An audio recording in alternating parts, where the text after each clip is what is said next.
ஒரு கிராமத்தில் ஆனா என்ற ஒரு சிறுவனும் அவனது பெற்றோர்களும் வாழ்ந்தனர். ஆனா ஒரு நன்று குணமுள்ள குழந்தை. ஆனால் அவன் பிறந்தபோதுதான் மிகவும் சுருங்கிய உடம்புடன் பலவீனமாகவே இருந்தான். அவன் பெற்றோர் மிகவும் கவலையுடன் இருந்தனர்.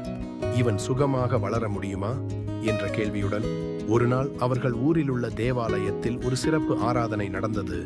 அந்த ஆராதனைக்கு பலர் வந்தனர். பாஸ்டர் சொன்னார், சிறியவர்கள் அனைவரையும் என்னிடம் வர அனுமதியுங்கள்.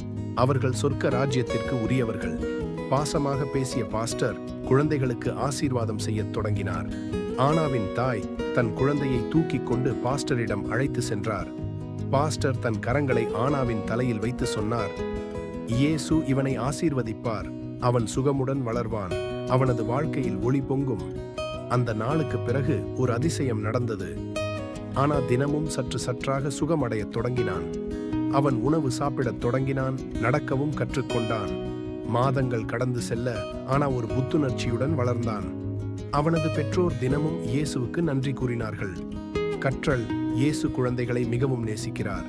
அவரிடம் நாம் நம்பிக்கையுடன் சென்று ஆசீர்வாதம் பெற்றால் அவர் நம்மை காத்து நடத்துவார்.